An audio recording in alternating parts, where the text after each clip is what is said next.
Hello everyone, welcome back to the channel. So आज हम अगली प्रॉब्लम डिस्कस करने जा रहे हैं लीड कोड जुलाई चैलेंज में। सो प्रॉब्लम है काउंट वॉवल्स परमुटेशन।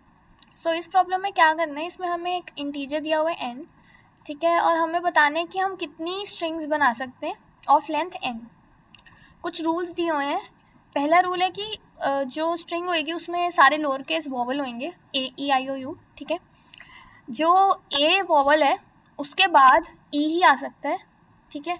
सिमिलरली ई के बाद ए और आई आ सकते हैं, आई के बाद आई दोबारा नहीं आ सकता, बाकी चारों आ सकते हैं, ठीक है।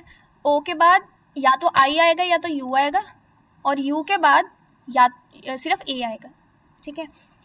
तो हमें स्ट्रिंग्स इस इन रूल्स को फॉलो करके टोटल स्ट्रिंग्स जितनी भी बनेंगी उनका काउंट रिटर्न करना है, ठीक है। और आंसर लार्ज हो सकता है तो हम मॉड्यूलस कर देंगे। तो देखते हैं कि कैसे अप्रोच करेंगे। हमें इनपुट में एक इंटीजर दिया होगा जो लेंथ बताएगा, जो स्ट्रिंग की लेंथ हमें बनानी है। तो हम n इज इक्वल टू 2 वाला एग्जाम्पल देख लेते हैं, ठीक है। तो पहले हम ये देखते हैं कि हमें n2 दिया हुआ है, ठीक है। हम पहले ये देखते हैं कि एक मैप बनाते हैं। पहले हम ये देखते हैं कि देखो, जैसे a जो लेटर है, अगर हमारी स्ट्रिंग में a है तो उसके बाद क्या आ सकता है, ए के बाद क्या आ सकता है, सिर्फ ये आ सकता है ना। तो हम ए हमारी की बन जाएगी, ठीक है, और वैल्यू हमारी बन जाएगी ई, ठीक है। उसके बाद ई के बाद क्या क्या आ सकता है, ए और आई, ठीक है। यानी जो ई है उसके बाद या तो ए आ सकता है और या तो आई आ सकता है, ठीक है। उसके बाद आई के बाद आई नहीं आ सकता, बाकी चार जैसे ए ई ओ यू आ सकते हैं। तो आई के बाद ए ई ओ यू, ठीक है। उसके बाद हमारा ओ है, ओ के बाद क्या क्या आ सकता है, ओ के बाद आ सकता है आई या यू, तो आई या यू। और यू के बाद सिर्फ ए आ सकता है, ठीक है। तो हमने सिर्फ ए लिख लिया, ठीक है। तो ये हमने एक मैप बना लिया जिसमें जो की है वो लेटर है और जो भी उस लेटर के बाद आ सकता है वो वैल्यू। तो अब देखते हैं कि n इज इक्वल टू 2 को सॉल्व कैसे करेंगे, ठीक है। तो शुरू में तो हमारा कोई भी लाइक हमारी जो स्ट्रिंग है वो किसी भी लेटर से शुरू हो सकती है, यानी वो ए से भी शुरू हो सकती है, ई से भी, आई से भी, ओ से भी, यू से भी। शुरू में तो कोई कंस्ट्रेंट नहीं है ना। तो या तो वो ए से शुरू होएगी, या वो ई से शुरू होएगी, या वो आई से शुरू होएगी, ओ से या यू से, ठीक है। तो अब देखते हैं, अगर वो ए से शुरू हुई, ठीक है, तो हमारी जो स्ट्रिंग बन गई वो कुछ बन गई, स्ट्रिंग में हमारी ए आ गया, ठीक है। अब उसके बाद यहाँ पे हमें लेंथ 2 चाहिए, ठीक है। अभी स्ट्रिंग की जो हमारी लेंथ बनी है वो हमारी लेंथ बनी है 1, क्योंकि 1 एक ही लेटर है अभी स्ट्रिंग। उसके बाद ए के बाद क्या आ सकता है, देखो ए में हम मैप की वैल्यू चेक करेंगे, मैप में ए की वैल्यू चेक करेंगे।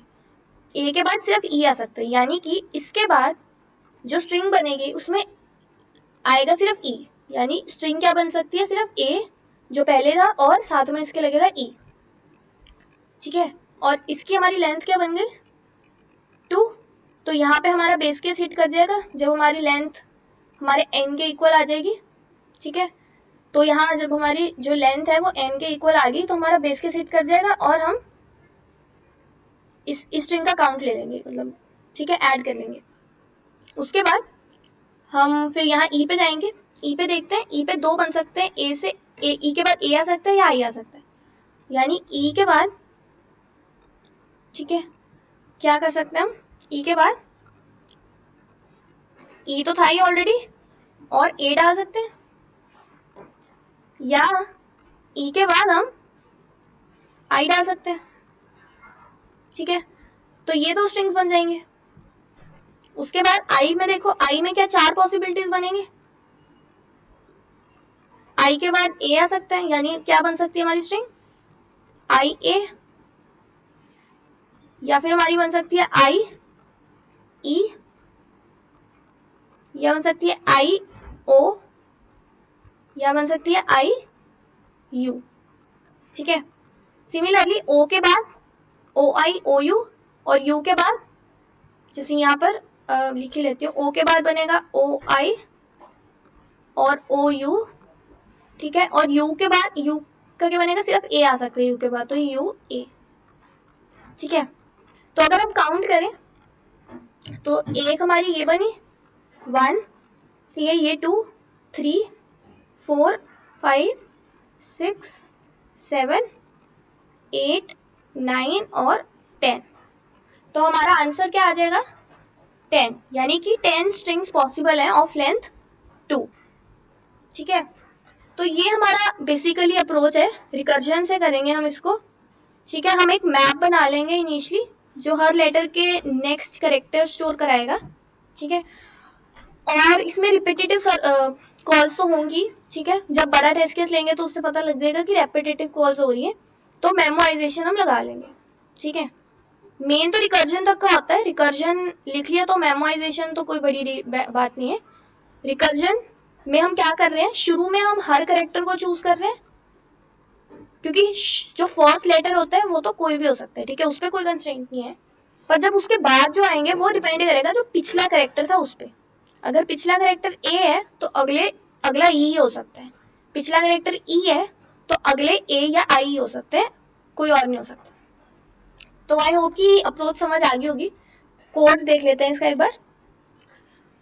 तो सबसे पहले बेस केस देख लेते हैं। देखो जब हमारा बेस केस क्या था, जब हमारी जो लेंथ है वो हमारी n के इक्वल होगी थी, है ना, तब हमने स्टॉप कर दिया था, है ना।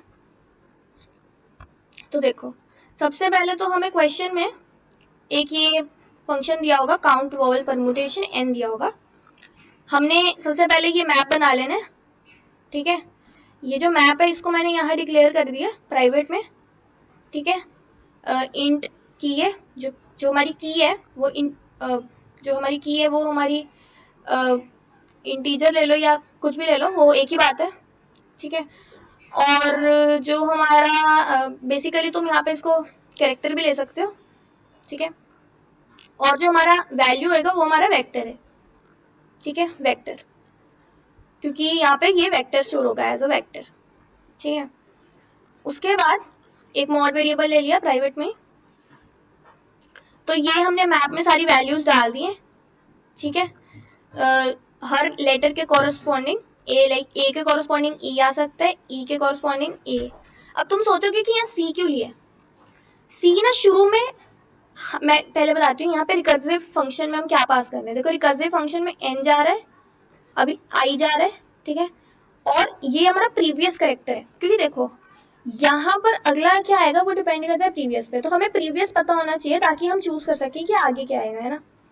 तो हमें प्रीवियस रखना पड़ेगा, तो मैंने शुरू में ऐसे रैंडमली कोई भी कैरेक्टर ले लिया, सी ले लिया मैंने कि शुरू में तो सी प्रीवियस है, ठीक है। तो सी अगर प्रीवियस है तो अगले कौन से बन सकते हैं, ए आई ओ, मतलब शुरू में सारे आ सकते हैं लेटर्स, ठीक है। तो और डीपी बना लिया, ये तो मेमोराइजेशन के लिए है, कोई बड़ी बात नहीं है। तो रिकर्सिव फंक्शन देखते हैं। रिकर्सिव फंक्शन में सबसे पहले तो ये हमारा आई है, ठीक है। अगर हमारा आई ग्रेटर देन एन हो गया तो 0 रिटर्न कर दो, ठीक है।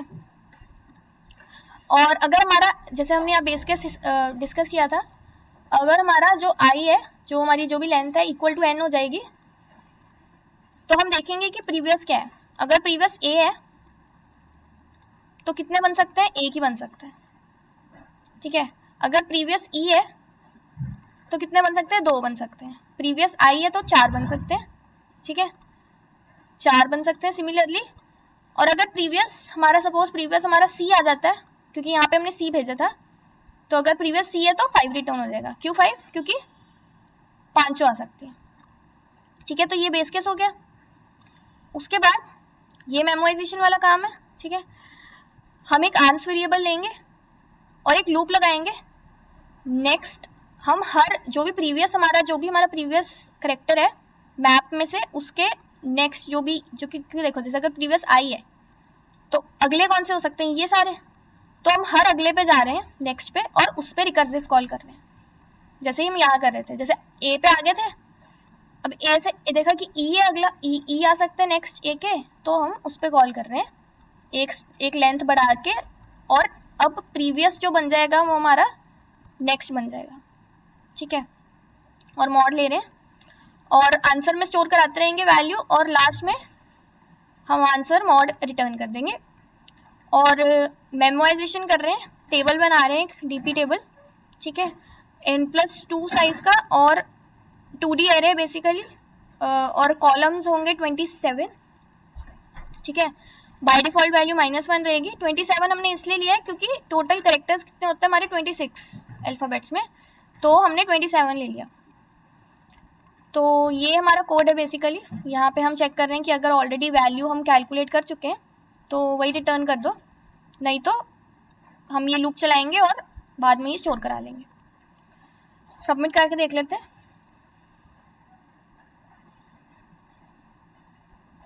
तो एक्सेप्टेड है। आई होप कि कोड समझ आ गया होगा, लॉजिक समझ आ गया होगा। रिकर्जन मेन होता है, ठीक है, ये अप्रोच बनानी मेन होती है। तो अगर वीडियो हेल्पफुल लगी प्लीज़ लाइक करना, सब्सक्राइब करना चैनल को, और अगली वीडियो में मिलते हैं।